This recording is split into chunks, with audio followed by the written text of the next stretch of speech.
The Extraordinary Phenomenon Investigations Council presents Epic Voyages. Come join us as we enter and experience the great mysteries of the world with tonight's host, Jim Mars.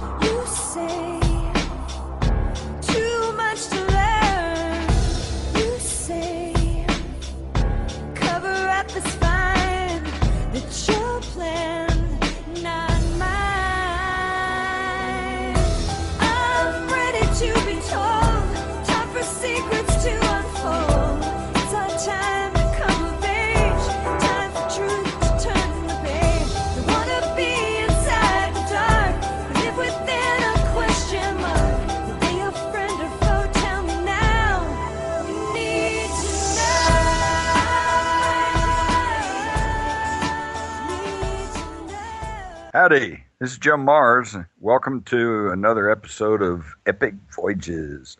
And for those of you who are maybe just new to all this, EPIC stands for Extraordinary Phenomena Investigations Council.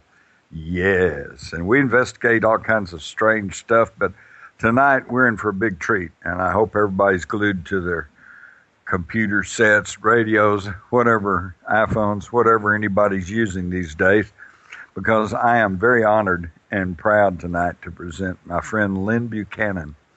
Lyn has his company there in Alamogordo, New Mexico, called Problem Solutions Innovations, PSI. Get it? And that's because he was one of the Army's remote viewers. Okay, and for those of you few of you who probably don't know maybe what that is, this is a psychic phenomena, which I realize sounds weird, but this was experimented with first by the CIA, then through scientific studies, one of the most scientifically studied things in history. And by the 1980s, the U.S. Army had picked it up and actually had a group that went under a variety of classified names, Grill Lane, Center Lane, et cetera, and we're actually using these Army intelligence officers who had been trained to use this remote viewing to spy all around the world, go look at stuff, go look inside vaults, go look inside caves, go look inside filing cabinets, go look and find out what's really going on. In fact, for my money, I think that the collapse of the Cold War, I think, was due in large part to the advent of this psychic phenomena. Now, we didn't start it.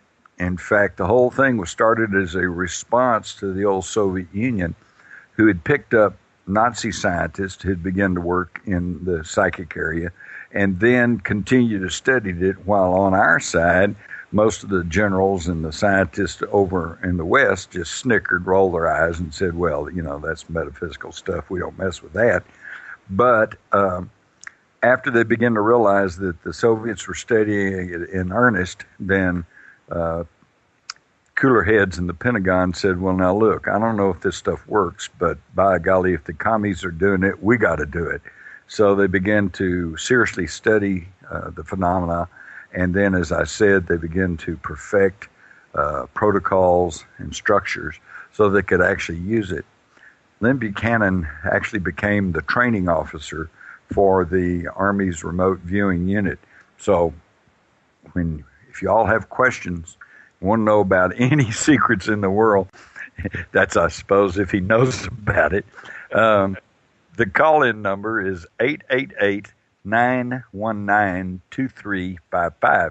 Again, that's 888-919-2355. But before we get into the remote viewing aspects and talk about all that weirdness, I'm sure you all are going to be absolutely riveted by Lyn's account of his own ET experience. I started to say abduction, but I'm getting to where I don't like that term because it's got such negative connotations. And I don't know, Lyn, would you consider your experience an abduction, or was that just an experience, something that happened to you? Well, it was an abduction. Uh, Actually, I guess it was. They yeah, took you. I mean, they didn't ask my permission, you know. Okay, well, I But guess that counts as a an abduction. yeah, And before you launch in, we want to hear all the details. But I got to point out that this happened many years ago, yeah, prior to Lyn's experience with the U.S. military, and they knew all about it. They knew he had this experience, and yet instead of giving him a Section 8 or laughing him out of the Army, they put him into one of their most top secret programs at that time, which was the remote viewing unit. So, Lyn, tell us about your abduction experience. well, I was a student minister in East Texas, and going to college, and the student minister's job was putting me through college, and I was in uh, a parsonage for a little town way, way, way out in the sticks. I mean, this was they couldn't afford a regular preacher, so they just have students working it. And And this so was one where? night, Where was this? this is right near Cold Spring, Texas, Is that and East Texas? everybody says, where? Where? I'm wondering. That's East Texas? That's East Texas, yeah. Okay, all right. Little town in East And Texas. yeah, and the uh, Methodist Church moves their preachers, their student preachers, every year to a new place, and so I was getting packed. My wife and my son had already moved to the new parsonage, and I was getting packed and had the place cleared out, getting it ready for the next student preacher coming in. And I laid down on the floor, made a little pallet for myself, laid down on the floor because it was late at night, and So you decided you were was, going to spend the night there, right? yeah, I was really tired. I'd been moving furniture and stuff all day long, and so I, laid down and had everything out in the U-Haul. And as I laid there, I heard something land in the backyard. Now, I know a helicopter sound, and this was not a helicopter. And so I just immediately felt, well, this may be some kind of a UFO or something. So I was going to get up and go look. And I couldn't move. I mean, I was frozen. I was struggling to get up. And I was wide awake. This wasn't one of those uh, frozen sleep dreams and all that. I was wide awake. And so I couldn't move. And I heard the thing land, and then I heard some footsteps in the tall grass coming around the house. And the next thing I knew, well, I was frozen, and I said, well, no problem, because in the morning when I get up, I'll go out and take a picture of the place where this UFO landed. And so the next morning, I got up, and I was actually already up when I kind of came to, and I was just wandering around the house, totally lost. And so finally I collected my wits together enough to know that, oh yeah, I'm moving today. And so I rolled up the pallet, threw it in the U-Haul, got in the U-Haul and took off, but I kept feeling like, hey, wait a minute, I've forgotten something. And for years afterwards, I guess about 20, 25 years afterwards, it grew to the point where I couldn't leave the house without going back 8 and 10 times to find out what I had, had I left the gas on, lights on, had I forgotten to lock all the doors and all this. One day, my wife we were going to church, and I had gone back to the house to check it like 8 or 10 times. And she started joking at me, and she said, well, did you check the basement? Did you check the lights? Did you check the heat? And did you check the backyard? And the minute she said, did you check the backyard, this whole experience came flooding back to me. And not only that, but a lot of the things that happened during that, during that abduction, came flooding back, and I just sat down right there in the yard, and it was overwhelming. Well, I really didn't believe all that much in UFO abductions and all at the time, and so I thought it was some kind of false memory syndrome or something like that. And so I was in the military remote viewing unit, and so the following Monday, when I went to work, I just gave some encrypted coordinates, didn't tell anybody what the target was, and gave them some encrypted coordinates, and here's project number 870404, something like that, and what's the answer? And the remote viewers in the unit all came back with the details of the abduction experience as I had remembered them, and in fact some other things that as I read them, I remembered those things too.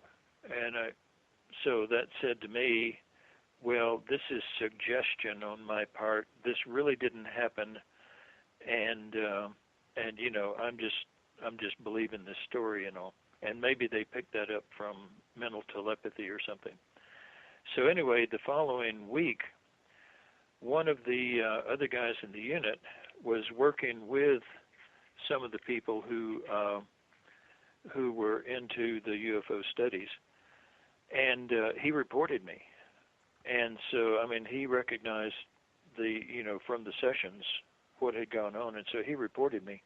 And I was up at the Defense Intelligence Agency down in Washington, D.C., and up on the 7th floor going to the director's office.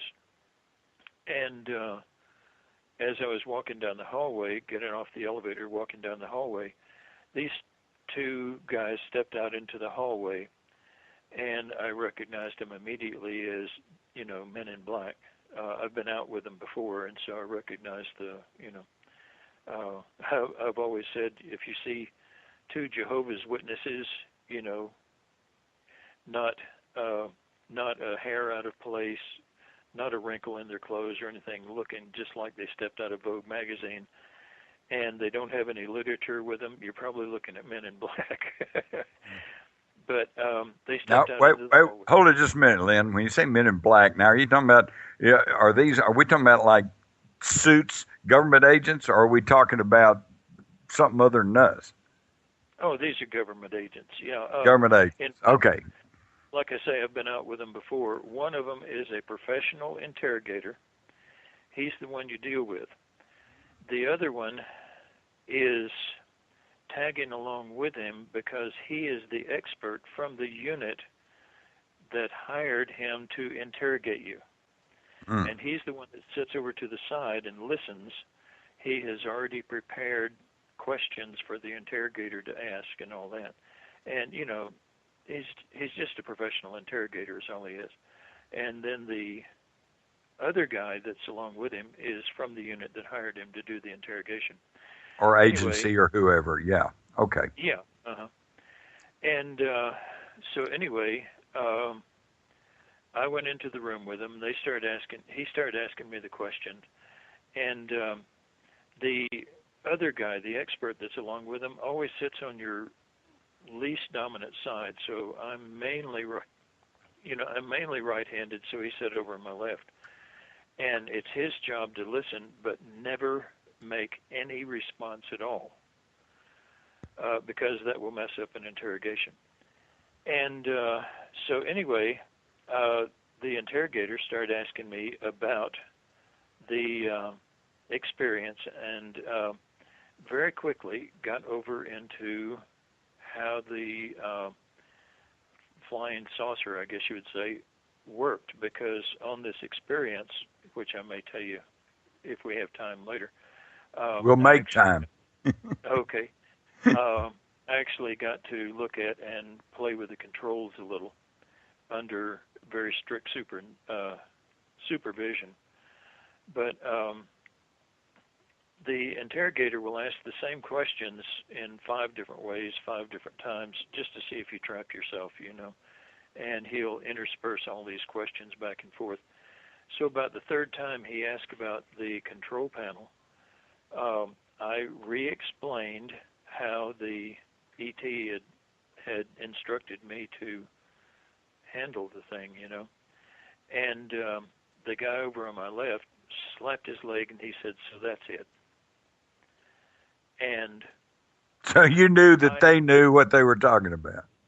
Well, yeah, and I looked over at him, and like I say, I've been out with him before, so as the second guy, and so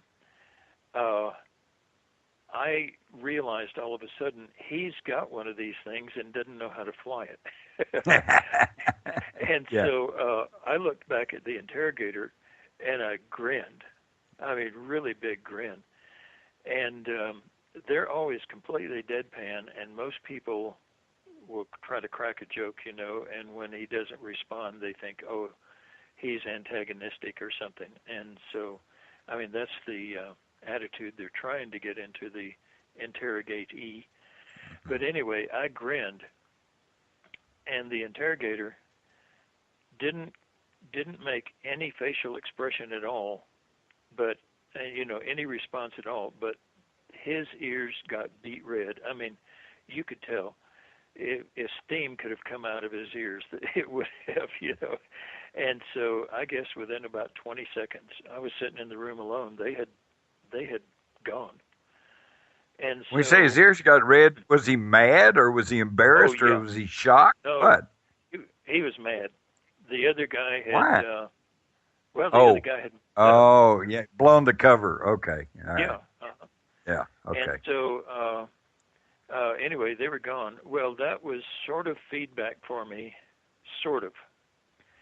I guess about a year later, I was out on a covert mission, and at this place that I, can't tell you about, but because it's still a classified installation. But I met this guy that I had known years before in the military, and I got to asking him, what are you doing out here? And he asked me, well, what are you doing out here?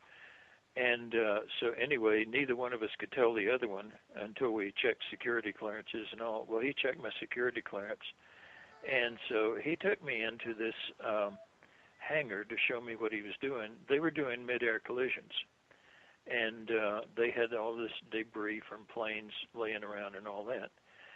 And so anyway, we were walking through, and he was explaining to me how they reconstruct the different planes to figure out exactly what happened during the mid-air collisions and all that. And I looked down, and here was the control panel out of one of these UFOs. And, I mean, we were in this hangar, and it surprised me, and I pointed at it, and I said, that's out of a flying saucer. And it just echoed across this and I mean, everybody stopped. It talking about pooping in church, man, I tell you. And this major came running out of his office and actually grabbed me by the shirt and yanked me out of there. And he read me and my friend the riot act, and basically just flat out kicked me out. And but anyway, that served to me as absolute feedback that it wasn't a false memory and so forth. What had happened to you was real. It had been real, yeah, and that was my feedback. That was the feedback that, I mean, I was standing right there in front of that control panel in that debris, and from that point on, there was no denying that it had actually happened to me. The trick is that ever since then, I leave the house and forget things and just keep on going. I'd never go back and check anymore because that drive was cured. Mm-hmm. Because you remembered. You remembered now, right? I remembered now, yeah, and so now I go off and forget things. Now when you think you've forgotten something, you really have. Yeah. All right, well, we've got about 6, 7 minutes here before we're going to need to take a little break. But why don't you start in on then? Tell us now once your memory came back after 25 years and after you got Okay. feedback that it was probably real, set us up and get us into what actually happened.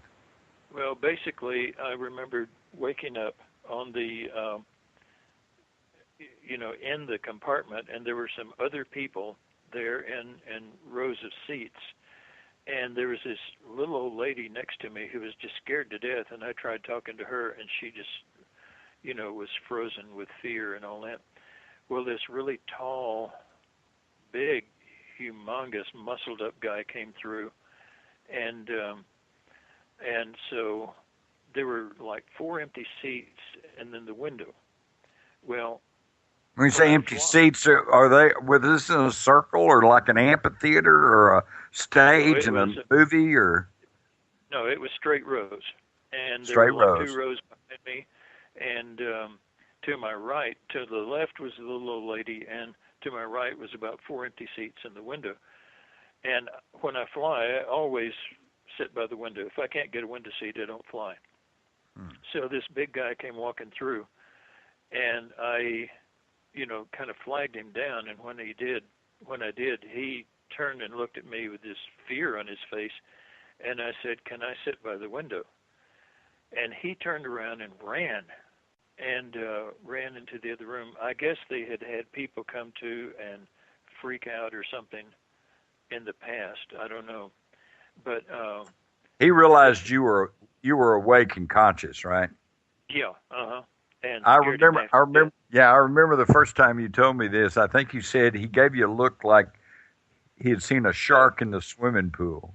Oh yeah, like the sharks were loose in the pool. Yeah. yeah. But, so he was horrified to see that you weren't just sitting there zoned out or whatever. Oh yeah, uh-huh. And so okay. Anyway, seconds later, 3 of these big, huge guys came back into the room. All 3 of them kind of trying to huddle behind this one little gray, short little guy, and just the classic gray. And so anyway, the gray started talking to me and started trying to put me back under, and I'd just about go under, and then I'd catch myself. And finally, he said, "Look, we have work to do. You're going to have to come up front with us so we can watch you." And I guess he realized that I wasn't going to get violent. And so anyway, I went up front with him. I knelt down beside him as he worked the control panel. And I was watching and asking questions, and he was answering questions and all that. And was he actually speaking? Was this verbal, or was you telepathic, or what? This is one thing that I have never been able to remember, whether he was actually speaking or not. But I was understanding his answers, and usually I pick up on accents, being a linguist, and I don't remember picking up on any accent or anything. So it may have been mental. I don't know. I really never have been able to remember that. But anyway, I was asking how it worked, and at one point, we would take off, land, they would go out, bring somebody else in, and then we'd take off and land. And at one point, we took off and didn't immediately land again, and we were going a very long way. And so I said, can I try my hand at it, And he said, well, human hands are too small. Well, I have very large hands, and so he had me put my hand up. He put his up, and our hands were the same size, even though I was kneeling down beside him, and with me kneeling down and him standing up, our eyes were right at the same level.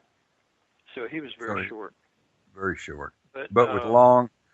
Did he have a big, I've seen your hands, you just have big hands. Was his hands big, or did you just have long fingers? He just had long fingers, yeah, and they were kind of flat on the ends. And so anyway, was hovering over me, kind of like Daddy letting the little kid steer the car. And I love that analogy. He let me work the control panel, and so I learned how to work it right there. But then he took it over. I probably only worked it for like 4 or 5 minutes, and that was it. But enough to learn how to work it. And so anyway, we got there. They put me back in my seat, and a little bit later, they got us, and we filed off, and we were going along this dirt path, and it was not on Earth. I knew that. And how did you know that? It was all grass on this hillside, except for on the path, and the grass was black. The sun was out. It was very hot, and yet it was probably darker than our moonlit night, And I mean, he could see very well, but it was really dark, even though the sun was out, and it was just very hot and humid and all. And so anyway, we were walking down this path. I was walking in line with everybody else, and he came up, pulled me out by the arm, and he said, "You don't want to go up there." And so he and I sat down on this hillside, and we talked. And now this is the gray, the little short gray. Yeah. Yeah. Okay. All right. And so anyway, I could hear the people. They had marched them up to a pavilion up on the hilltop, and there were all these weird sounds. I was glad I wasn't up there. But at one point, as he and I talked, he said, "Well, I have somebody I want you to meet." He got up and left for a minute, and he came back with this other gray, and the gray sat down on the hill to my right and behind me, and he said, "Put up your hand." And so I put my hand up and spread it out just like I had before. He put his hand on the back of mine, and then he started talking to me about something. And finally he got up and left. The people came down from the hillside, and we all filed back onto the ship. And I remember talking to the gray, who was the pilot, and saying that I want to remember this. And he said, "Well, you won't." And between that and waking up in my house, wandering around this empty house, not knowing where I was, I don't remember what happened in between. But anyway, I never could remember what this other guy was talking to me about. What it was, he was basically offering me a job. He said, "We need pilots." And he said, "We only have 3 ships total." And they were a medical group, he explained to me. The pilot explained to me, they were a medical group. And as they go from planet to planet, they pick up diseases, and they